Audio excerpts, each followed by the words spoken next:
Okay, when you guys are using this tool, you'll see that this portion of it gives you the ability to move the arms both in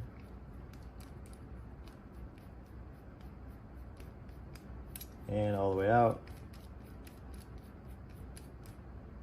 So today we're going to start here with the threaded rod, basically flush with the body of the strongback,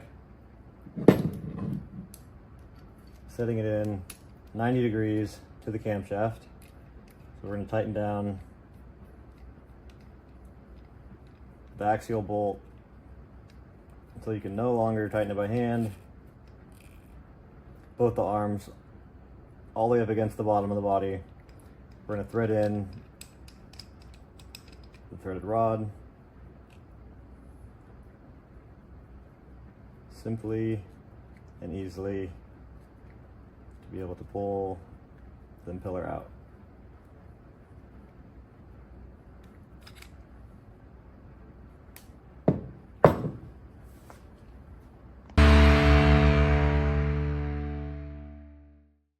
Hey everyone, Eddie from ImpelPro. Before we get pulling on this generator, just want to go over a couple things with you guys. What's going to void the warranty?